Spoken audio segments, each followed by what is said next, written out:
Bonjour, je suis vraiment content de vous retrouver. C'est vrai qu'avec le deuxième confinement, donc deuxième, maison restée confinement, donc pour ce deuxième confinement, je vais continuer les vidéos.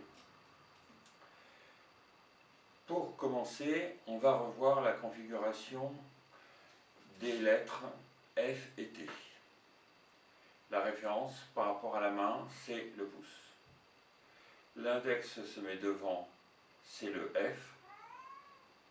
L'index se met derrière, c'est le T. Donc, par exemple, la France et les tantes. Tantes.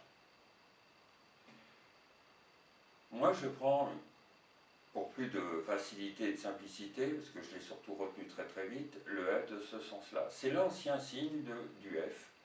C'est en fait la tête et la crête du coq. Et pour moi, je fais donc France comme ça, le français. Alors attention, question français, il y a un deuxième signe. Quand on parle du français en tant que matière à l'école, c'est comme ceci. Le français. Français. Tout le reste, quand on parle de la France, de l'État, etc., c'est de cette manière-là. La deuxième lettre, c'est le K. Alors pour la configuration du K, vous mettez déjà le V. Ensuite, vous mettez l'index au milieu. Et quand vous allez devant comme ça, c'est le K. Donc, K. K. Et si vous faites vers le bas, vous avez le P. P. L'autre configuration à la main, P. Donc, quand vous faites, je sais pas, vous voulez dire P, vous faites P comme ça. Le K devant, le P. Le K dans ce sens-là, il s'utilise quand on fait OK. OK. Voilà. Ça, c'est les deux configurations les plus compliquées qu'on peut trouver dans l'alphabet, à mon sens, bien sûr. Au niveau des chiffres, on a l'avantage d'avoir 10 doigts, hein, donc 1, 2, 3, 4, 5. Ensuite 6, celle-ci reste toujours à 5. Ce n'est pas la main prioritaire, je suis droitier, elle est là. Donc 6, 7, 8, 9, on pourrait faire 10 comme ça, mais ça peut se rapprocher d'autres signes, donc on fait 10 comme ceci. Deux configurations identiques, 10. Après, on va passer au 11. Donc, on pourrait faire 1, 1. Dans certains cas, il y en a qui font 1, 1, 1, 2 pour 12, etc., etc., etc. Le 11, il se fait plus simplement. Le 1 vers le bas, vers le haut, excusez-moi. Le 12, le 13, le 14, le 15. Et donc, la meilleure solution qu'on ait trouvée pour faire le 16, c'est vers le bas. 16, 17, 18, 19. Imaginez que vous ayez des courses et que vous vouliez dire 16 ou 17. Comment vous allez faire? Vous ne pouvez pas poser. Donc, en ce moment, en fait, 16, 17. La position de la main, de toute façon, il n'y aura pas d'équivoque. Que vous fassiez 17 ou comme ça voudra dire 17 dans la configuration de votre discussion, bien sûr. Après, vous avez le nombre 20. Le toc 20, comme ça. Pour 33, comme ça. Pour 40, on fait 4. Attention à bien mettre le pouce. Et on fait ceci. Comme ça, 40. Donc, j'avais 20, 30, 40, 50. Vous voyez, les 5 doigts sont levés, alors que pour le 20, il n'y a que les deux. Donc, 50, 60. Là, on part du 6 et on fait 6, 0. 60. 6, 0. 70. Ben, on prend la main ici, non prioritaire, et on fait le 20, donc 7, 70. pareil, 80, 90. Pour le 100, c'est plus simple, on fait le 100, le C comme ça, et après on verra. Voilà, ça, ce sont les configurations des chiffres et des nombres. Maintenant, qu'est-ce qu'on va pouvoir voir? Les couleurs. Alors, je vais vous envoyer ce document par mail qui correspond aux couleurs. Vous avez ici le signe et ici la couleur. C'est ce qui est plus simple. Donc, on va les faire tous une par une. Alors, on commence. Le violet, V, et on tourne. Violet. Je vous rappelle, moi je suis une droitier, ma main prioritaire est ici. Donc, violet. Si j'étais gaucher, je ferais violet dans ce sens-là. Donc, violet. Jaune, c'est le J. On tourne. Jaune. Le rose. Le R au niveau de la gorge. Rose. Rose. Orange. Orange. On fait cette forme-là. C'est pas le C1, c'est la main complète. Et on fait orange. Alors l'orange, il a une particularité parce qu'en fait, vous faites orange, vous faites aussi le soleil. La seule différence, c'est qu'orange, on le fait au niveau de la tête, le soleil, on le fera un peu plus haut. Et c'est aussi le symbole du mois d'août. Ensuite, le noir, le N, noir. Attention à ne pas confondre avec le A ici, qui veut dire garçon, parce que c'est le rebord de la casquette. Donc je rappelle, le N, le noir. Ensuite, le rouge. C'est où qu'on a du rouge? Eh bien, ici, rouge, sur les lèvres. Le bleu, on met la position de la main en forme B, et on fait ça, B. Donc le B est ici, mais le bleu, on fait comme ça. Pourquoi on va modifier ça? Parce qu'il y a un signe qui est comme ça, qui veut dire besoin. Avoir besoin, c'est ça. Donc, bleu. Vert. Vert, c'est comme ceci. Vert. Attention, pas confondre avec ceci qui est le X. Donc, on met la configuration comme ça, la main là, comme le tram. Vert. Ensuite, le marron. On met le point et on tourne comme ceci. Marron. Blanc. Ça part du cou et la main s'ouvre. Blanc. Blanc. Ensuite, gris. Gris, il y a une petite bête qu'on prend pour la souris. Donc, la souris, c'est comme ceci, avec la queue qui se déplace, la tête étant ici. Gris, souris, signe identique. Ensuite, beige. Beige, on met le point comme ça, c'est le point du marron, mais on fait comme ça. Beige. En fait, le beige, c'est quand même un marron clair. Bon, marron là, beige. Beige. Quand on veut donner les nuances, bleu, clair, on lève les mains comme ça. Et foncé, c'est comme ça. Ça, c'est en relation avec le jour qui se lève et la nuit. Donc, le jour étant plus clair, ça donne clair, la nuit étant foncé, foncé. Donc, on peut faire rouge, foncé, rouge, clair, etc. Voici pour les couleurs. Donc, ce document, je vais vous l'envoyer par email avec le lien de la vidéo. Maintenant, nous allons parler de discussion, comme ça, discussion entre vous et moi, une discussion. Première chose, quand vous discutez avec quelqu'un, il faut prendre du recul. Vous êtes là, je suis ici. Prenez la distance. Parce qu'en fait, quand vous faites une discussion avec quelqu'un, il ne faut pas regarder ses mains. Il faut regarder les mains, mais aussi le visage de la totalité de la personne. Parce que si vous ne faites pas ça, le souci que vous aurez, c'est que vous allez oublier l'expression du visage. Par exemple,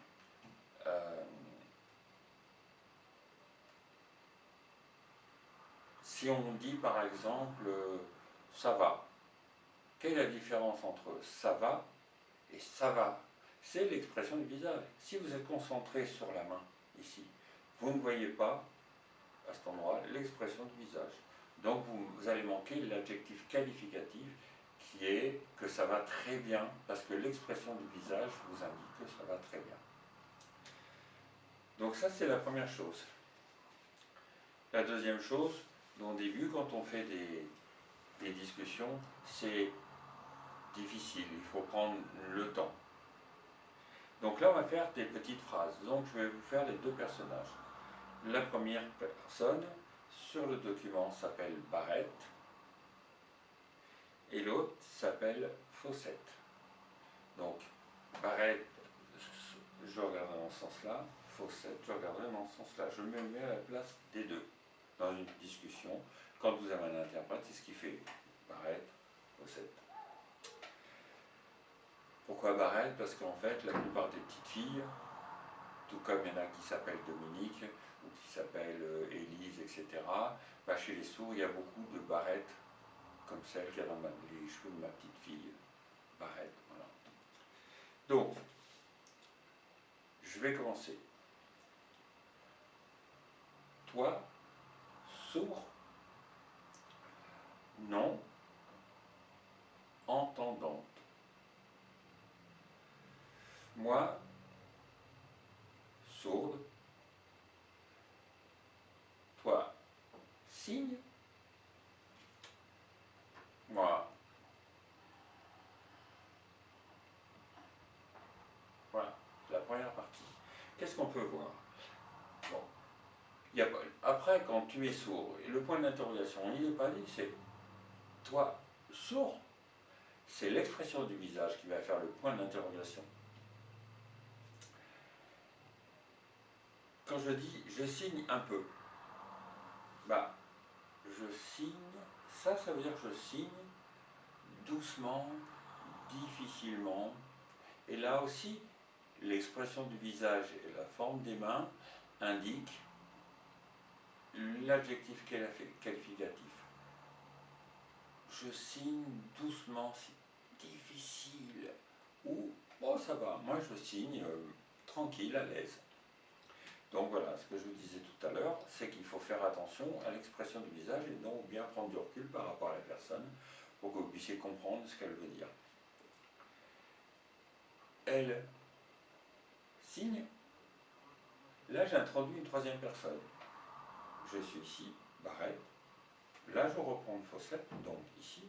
Et quand on va parler de elle, qui est là, on va indiquer ma bibliothèque là, à côté. Elle n'est pas, c'est pas là, là, elle est là.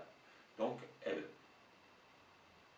Vous pouvez la signer là aussi si vous voulez. Le principal, c'est qu'elle soit pas soit comme ça, soit comme ça. Et que vous fassiez un geste pour la nommer. Donc, elle signe et vous ne vous adressez pas au mur. Ben là, c'est Barrette qui parle. Elle signe. Donc, je m'adresse à Fawcett. Donc, je la regarde. Mais là, la troisième personne.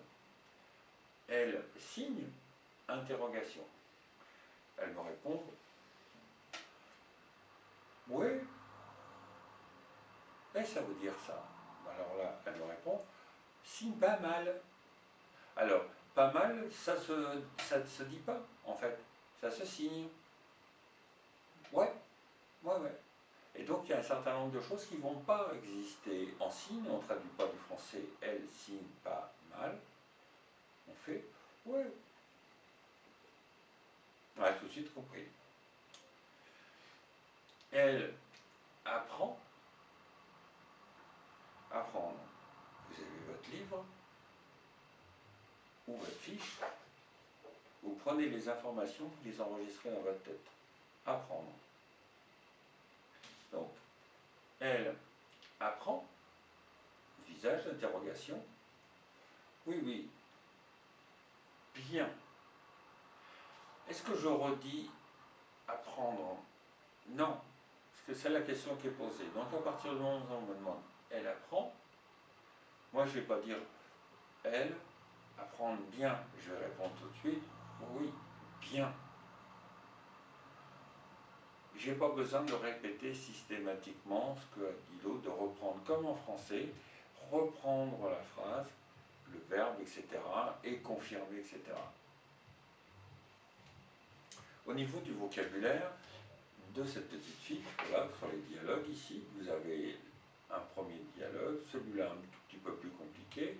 Ensuite, ici, vous avez les signes qu'on va retrouver là-dessus et qu'on n'avait pas appris avant, et quelques informations ici.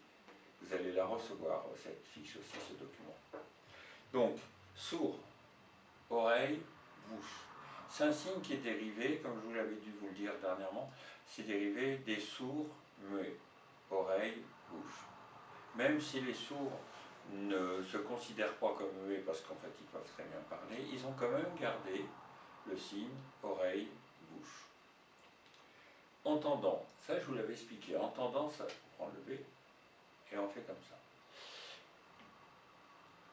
La configuration en fait du V, c'était avant le P. Et pourquoi? Parce qu'on dit des sourds et des parlants. Donc, avant le signe P, on le faisait sur le nez, les parlants ici, mais c'était pour se moquer d'eux. Il y a un signe qui s'appelle humour, c'est humour, c'est comme ça. C'est juste le V, humour. Et donc, pour les sourds, pour se moquer plutôt, des entendants, faisaient parlant comme ça. Et puis tout ça c'est redevenu parlant, parce qu'ici on dit écouter pour les sourds, donc parlant comme ça, et on est venu ici parlant au niveau de l'oreille. Ça c'est une modification qui est arrivée peut-être en fonction des différentes régions, mais je pense que tout simplement que les parlants, donc nous, préféraient quand même qu'on fasse parlant au niveau de l'oreille qu'au niveau du nez, parce qu'on se moquait d'eux. Et du coup, le signe est passé de P à V comme ça. Signer, voilà, c'est comme ça. Apprendre, je prends de mes cours et je le remets dans ma tête. Voilà, j'apprends. Voilà. Alors vous verrez une petite explication aussi, je signe pas mal, ce que je vous dis tout à l'heure, c'est que on dit pas mal, fais ça, ouais. Quand c'est ça, ça va, c'est pas mal. Alors on fait signer vite. Moi, par exemple, je signe assez vite par rapport à ma femme qui signe plus lentement. Moi, je signe plus vite. Donc, on peut signer plus vite, on peut signer longtemps, on peut signer difficilement, bien, à l'aise, ou... Voilà. C'est la façon dont vous allez faire le geste qui va vous donner l'adjectif qualificatif qui va avec. Un peu, beaucoup, pas du tout à la folie. Alors, ça c'est pareil, on ne dit pas apprendre, pas mal. C'est pareil pour le signe apprendre. Prendre, beaucoup. Apprendre, on le dira. Apprendre, beaucoup. On va faire, voilà, on apprend, on apprend, on apprend, on apprend. Donc vous aurez ces explications ici. Et donc, pour simplifier, donc sur apprendre, comme sur les autres signes, vous avez le signe apprendre. Et puis après, vous y mettez la vitesse et l'amplitude. Et après, l'expression du visage pour arriver à faire quelque chose qui correspond à ce que vous avez vraiment, ce que vous ressentez vraiment. Vous inquiétez pas pour ça. De tout, voilà. Ne vous inquiétez pas de cette difficulté qu'on a à mettre les émotions, etc. Alors qu'on commence la langue des signes, ça vient tout seul en fait. C'est quelque chose qui arrive lorsque vous parlez directement avec les personnes. Si vous regardez bien, lorsque vous êtes avec les personnes, les émotions ils viennent toutes seules. En course, il faut les faire sortir, c'est là que c'est moins difficile, c'est plus difficile. Donc aujourd'hui on a vu un certain nombre de choses, il est difficile, donc la différence entre le T pouce devant